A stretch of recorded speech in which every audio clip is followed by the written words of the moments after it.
If you've clicked on this thumbnail, you probably are already a watch enthusiast, or indeed a lens enthusiast, a camera enthusiast.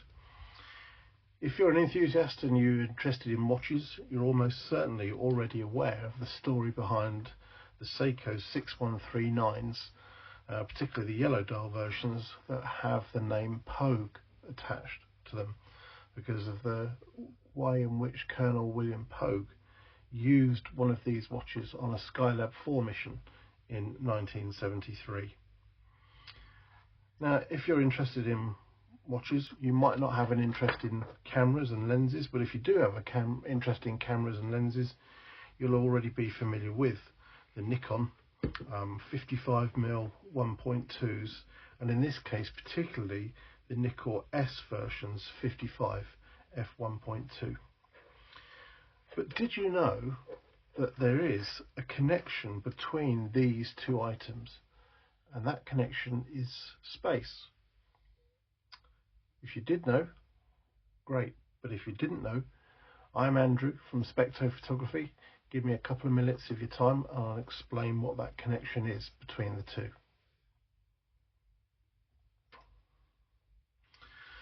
Now, it has to be said, and to be completely honest, the connection between the two is a little bit tenuous, realistically, but there is nonetheless a connection.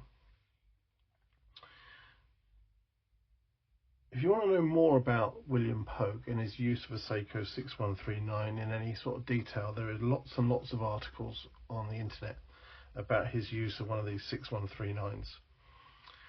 But what is not quite so well known perhaps is the fact that NASA used some of these NIKKOR-S 55 f1.2s, some specially made ones by Nikon, for some of the early space missions as well, most notably the Apollo 15, 16, 17 and the Skylab 3 mission in 1973, or one of the Skylab missions in 1973 anyway.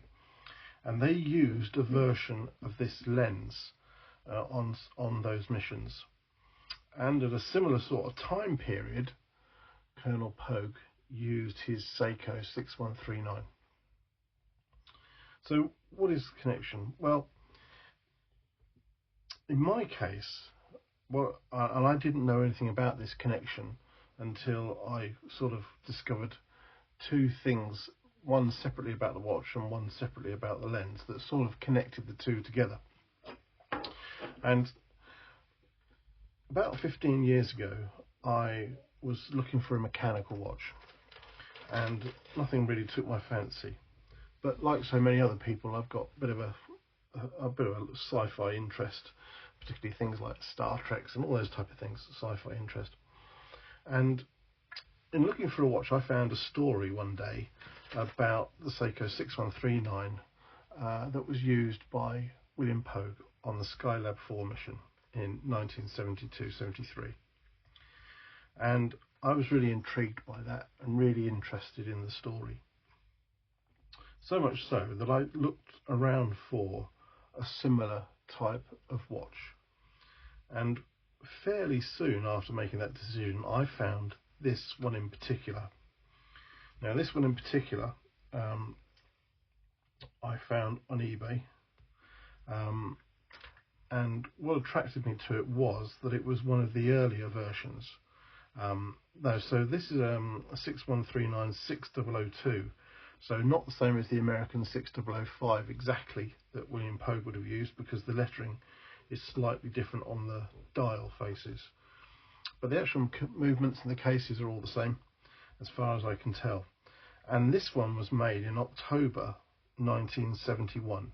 So round about a similar sort of time period to when the one that Colonel William Pogue bought in America in 1972. So that was the interest in the watch from a space type point of view. About 18 months or so ago, with my collection of cameras and lenses and one thing and another, I wanted to get hold of a 55mm f1.2 lens.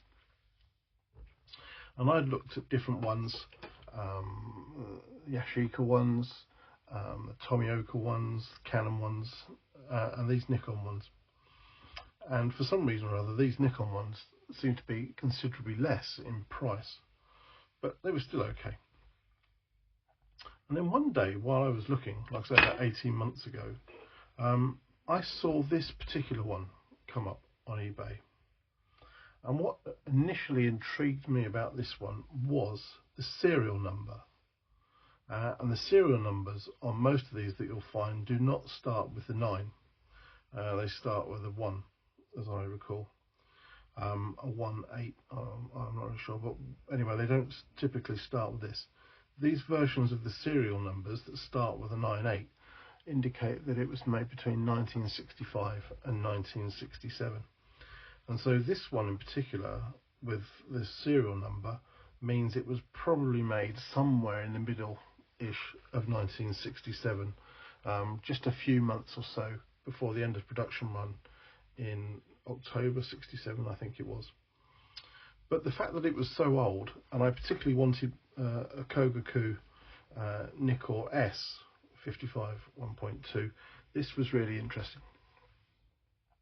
And I managed to get hold with it at the time, one of the original Nikon F 55 1.2 lens hoods, which is specific, or came with those lenses. And then one day I was doing a little bit more research on these lenses, and I found the NASA connection. So that was really interesting. I've got a few pictures I've put up as we go through. If you want to learn more about the NASA connection with these lenses and how they were used, look at the links I've put on at the bottom of the pictures, and similarly with the watch as well. But I just thought it was really rather interesting that with these two items that I collected years apart from each other, there was a similar age, year, if you like, period of time when these two items, in their different type forms, but specialist form in the case of the 55, and in the American version of this with the Colonel Pogue, that there was that space NASA connection. So that's just a brief video on that. I did collect quite a few of these in the end. Well, I say quite a few, it's not quite right. I mean, hopefully we can see all that, but there was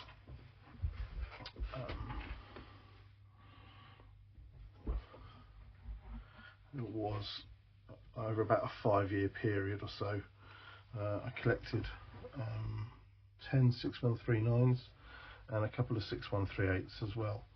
All of them lovely, work fine. I use them in the summertime particularly, but I did a video separately about these and the story of buying those on a different channel that I have, and I'll put a link to that in the bottom of this video.